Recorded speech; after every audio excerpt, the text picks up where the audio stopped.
नत्वा सरस्वतीं देवीं शुद्धां गुण्यां करोम्यहं पाणिनीयप्रवेशाय लघुसिद्धान्तकौमुदीम्। श्री गणेशाय नमः। प्रिय विद्यार्थियों, जिस प्रकार आप जानते ही हैं कि इस समय संस्कृत व्याकरण शिक्षण के अंतर्गत लघु सिद्धांत कौमुदी के संज्ञा प्रकरण का स्वाध्याय पठन पाठन चल रहा है और आज का सूत्र है आदिरंत्येन सहेता। यह सूत्र पूरी व्याकरण में सबसे ज़्यादा आवश्यक सूत्र माना जाता है।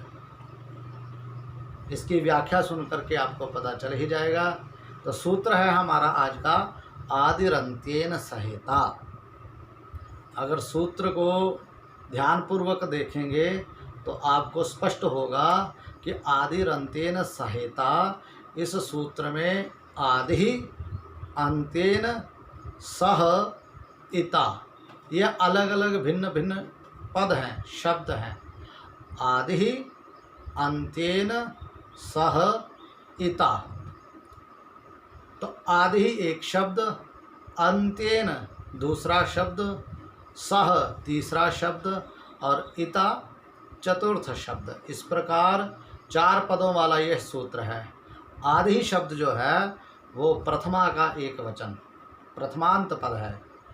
अंत्येन, अंत्य शब्द का तृतीयांत पद है, तृतीया का एक वचन। और सह अव्यय पद है, सह मैंने साथ, अव्यय पद है ये।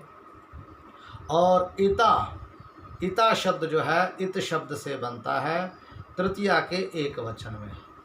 तो अंतेन इता, यहाँ संगति बन रही है। या विशेषेषु दृश्यन्ते लिंग संख्या विभक्तयः प्रायस्ताएव कर्तव्या समानार्थे विशेषणे। इस नियम के अनुसार अंत्येन इता, इन दोनों शब्दों की संगति बैठ रही है। तो अंत्येन इता सह, सह के योग में तृतीया विभक्ति होती है, इसलिए इसका अन्वय लगाएंगे ऐसे, अंत्येन इता सह आदि। अंतिम अगर वृत्ति में जाए तो इसकी वृत्ति है आदिरंत्येन सहेता की, अंत्येनेता सहित आदिर्मध्यगानां स्वस्य च संज्ञा स्यात् यथा अणिति अ इ उ वर्णानां संज्ञा एवं अच हल अल इत्यादयः। तो सबसे पहले है आदि अंत्येन सह, अंत्येनेता सह आदि। अंतिम इत वर्ण के साथ आदि वाला जो वर्ण है, अंतिम इत वर्ण कौन? तो यह सूत्र प्रत्याहार बनाने वाला सूत्र है। इस सूत्र के माध्यम से कार्य क्या होता है? तो कहते प्रत्याहार बनता है। व्याकरण में जो मूल आधार है अगर कुछ, तो वो है प्रत्याहार। पहले भी आपको बताया कि सारी की सारी व्याकरण, संपूर्ण व्याकरण शास्त्र प्रत्याहारों के ऊपर ही निर्धारित है। जितने भी पाणिनि जी के आगे सूत्र आएंगे उन सूत्रों में क्या होगा? केवल प्रत्याहार। अगर कोई सूत्र बोला, सबसे पहले जैसे आएगा ही अच संधि में इको यणचि, इकह यण और अचि। अगर इस सूत्र में तीन पद हैं तो तीनों के तीनों प्रत्याहार हैं। इक भी प्रत्याहार है, यण भी प्रत्याहार है और अच भी प्रत्याहार है। इनको बोलते हैं प्रत्याहार। तो इक प्रत्याहार में कौन कौन से वर्ण आएंगे, यण प्रत्याहार में कौन कौन से वर्ण आएंगे, अच में कौन से वर्ण आएंगे, इसका विधान कौन कर रहा है? आदिरंत्येन सहेता। इसलिए यह प्रत्याहार विधायक सूत्र है। इस सूत्र को जानना, इसको समझना हर एक व्याकरण विद्यार्थी के लिए परम आवश्यक है। क्योंकि यदि हमें प्रत्याहार का ज्ञान नहीं हुआ तो आगे कुछ भी समझ में नहीं आएगा। और बिना प्रत्याहारों के ज्ञान वाला ही विद्यार्थी कहता है कि मुझे व्याकरण समझ में नहीं आती, क्योंकि उन्हें प्रत्याहार ही समझ में नहीं आए। तो इसलिए हमें व्याकरण समझ में आए, हमारी व्याकरण के प्रति रुचि बने, इसलिए पहले प्रत्याहार का ज्ञान आवश्यक है। और प्रत्याहार किस सूत्र के माध्यम से बनते हैं? तो आदिरंतेन सहेता सूत्र के। अब ये सूत्र कहता है कि माहेश्वर जो 14 सूत्र हैं, अ ई उण ऋल ऋक ए औंग आई औच आदि, ये जो 14 सूत्र हैं, इन सूत्रों से ही प्रत्याहारों का निर्माण होगा। और प्रत्याहार कैसे बनेंगे उसकी विधि बताते हुए कहते हैं कि अंतेन इता सह, अंतिम इत वर्ण के सहित, आदि, आदि मैंने प्रथम शब्द, प्रथम अक्षर, प्रथम वर्ण, अंतिम इत वर्ण के सहित आदि वाला वर्ण, मध्यगानाम स्वस्य च, मध्यगानाम मैंने बीच वालों का, और स्वस्य च मैंने अपना, संज्ञा स्यात्, संज्ञा करवाएगा, बोध करवाएगा, ज्ञान करवाएगा, यह संज्ञक होगा, बोधक होगा। अगर इसको सही तरीके से समझें तो इस प्रकार समझ सकते हैं कि जैसे हमें प्रत्याहार बनाना है, अण, यथा अण इति अ इ उ वर्णानाम संज्ञा बताते हैं, जिस प्रकार हमें प्रत्याहार बनाना है अण। अब अण प्रत्याहार बनाने के लिए सर्वप्रथम हमें ये देखना पड़ेगा कि अण प्रत्याहार में कौन से 2 वर्ण आए, और वो 2 वर्ण इन 14 सूत्रों में कहाँ कहाँ पर आते हैं। तो सर्वप्रथम पहले वाला हम अक्षर बाद में देखेंगे, वर्ण बाद में देखेंगे, बाद वाला ही पहले देख लें। अण प्रत्याहार में, अण इस प्रत्याहार में णकार, ण जो है वो इत संज्ञक है। तो इन 14 सूत्रों में हमें सर्वप्रथम देखना होगा कि अण प्रत्यय वर्ण इत संज्ञक कहाँ आएगा। अब जैसे प्रत्याहार बनाने के लिए आप पुस्तक को देखेंगे तो पुस्तक में माहेश्वर सूत्र लिखे हैं, अ उण ऋल ऋक ए औंग आई औच हय वरट लण आदि। तो इन 14 सूत्रों में आपको पहले ऐसा णकार ढूंढना है जो इत संज्ञक होगा, जिसकी इत संज्ञा होगी। और इत संज्ञा होती किनकी है? ऐशामन्त्या इतः, इनके अंतिम वर्ण की इत संज्ञा होती है। अब णकार ऐसा ही होना चाहिए जो इत संज्ञक हो, क्योंकि एक णकार तो आपको यहाँ भी मिल जाएगा, यम गणनम, इसमें णकार है, लेकिन यह णकार इत संज्ञक नहीं है। इसलिए इस णकार से आपके कार्य की सिद्धि नहीं होने वाली। इत संज्ञक अगर णकार देखें, हल में लकार है इत संज्ञक, शशर में रकार है इत संज्ञक, कपय में यकार है इत संज्ञक, खफ छ ठ त च ट तव इसमें वकार है इत संज्ञक, ज ब ग ड दश में शकार है इत संज्ञक, घ ढ धश में शकार है इत संज्ञक, झभय में यकार है इत संज्ञक, यम गणनम में मकार है इत संज्ञक। लण सूत्र में णकार इत संज्ञक है एक। और देख लेते हैं कहीं और ना मिल जाए।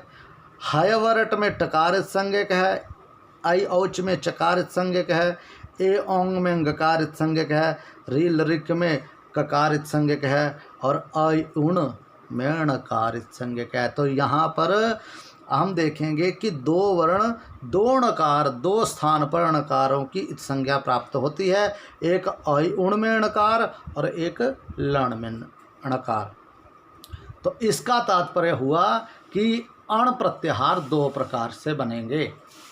अब प्रथम अण प्रत्याहार को अगर देखें, वो आगे जा कर के आप सबको बताया जाएगा कि पहले वाले अण प्रत्याहार का कहाँ पर प्रयोग होगा, द्वितीय अण प्रत्याहार का कहाँ प्रयोग होगा, अत्रैवाण परेण नकारेण आदि से। लेकिन फिलहाल आप इतना जानें कि अगर हमको अण प्रत्याहार बनाना है, एक छोटा अण प्रत्याहार होगा, एक बड़ा अण प्रत्याहार होगा, अगर ऐसे मानकर भी चलें तो अगर हमको अण प्रत्याहार बनाना है तो णकार इत संज्ञक है ये अणकार, ये वाला अ ई उण वाला णकार इत संज्ञक है, और आदि अक्षर है अ। तो अ, और ये कहता है कि अंतिम अंतेन इता सह, अंतिम इत वर्ण के सहित अर्थात नकार के सहित आदि वाला वर्ण अर्थात अकार, अपना और बीच वालों का, बीच में कौन आ गया? ई और ऊ, यह बीच में आ गया, इन सब का बोधक होगा। तो कहने का भाव ये है कि अण कहने से अ, ई और उ इन तीनों वर्णों का बोध होगा, अणकार का भी बोध होगा, लेकिन इस संज्ञा होने के कारण तस्य लोपा से लोप होने के पश्चात इसका केवल अ, ई और ओ ही बचता है। तो इस तरह सारे प्रत्याहार बनेंगे और इन प्रत्याहारों को आपने स्वयं बनाना है, समझना है कि अण कहने से केवल आ और अणा का बोध नहीं होता व्याकरण शास्त्र में। अण कहने से अ, ई और उ का बोध होगा। जहाँ तक अणाकार नहीं मिलेगा वहाँ तक उन वर्णों को ले जाना है। और जैसे अच प्रत्याहार कहा, तो अच प्रत्याहार अ से लेकर के चकार तक होगा। और च का कौन सा, खाफा छाटा था चटता वाला चकार नहीं, जहाँ पर च इत्संज्ञक आएगा। और इत्संज्ञक कहाँ आएगा, सूत्रों के अंतिम में, ऐशाम अंत्यायतः, ऐसा चकार जो सूत्र के अंत में हो, महेश्वर सूत्र के अंत में हो और उसी की संज्ञा होगी, वहाँ तक जाना है। तो देखेंगे कि ए औंग आई औच, आई औच में जो चकार है वो इत्संज्ञक है। तो अच प्रत्याहार बनाने के लिए अ, ई, उ, णा को छोड़ देंगे, इत्संज्ञक वर्णों का प्रत्याग करते चलेंगे, क्योंकि तस्य लोपा से उनका लोप होता जाएगा। अगर पुस्तक में देखें आप, तो ये देखें पुस्तक में अ, ई, उ, री, री, ए, ओ, आई, औ, आई औच, आगे चकार आ गया, इसलिए यहाँ पर केवल यहाँ इतना अच प्रत्याहार में अ, ई, उ, री, री, ए, ओ, आई, औ, इन 9 वर्णों का बोध होता है।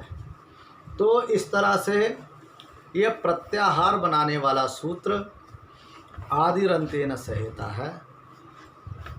यदि इस सूत्र में आपको समय लगेगा, व्याकरण शास्त्र को पढ़ने के लिए विद्यार्थी क्यों सक्रिय नहीं हो पाते, क्योंकि इस सूत्र को ध्यानपूर्वक समझने में कठिनाई आती है। और यदि ये सूत्र समझ में नहीं आया, हाँ रट्टा मार लिया कि अण प्रत्याहार में अ, ई, उ वर्ण आते हैं, अच प्रत्याहार में अ, ई, उ, री, री, ए, ओ, आई, उ आता है, तो जो भी प्रत्याहार गुरुजी आपसे सुनते हैं उनको रट्टा मार लिया, तब बात नहीं बनेगी। बात तभी बनेगी जब आप पुस्तक को देखो और स्वयं एवं अपने आप ही अन्य अलग अलग प्रत्याहारों को समझो।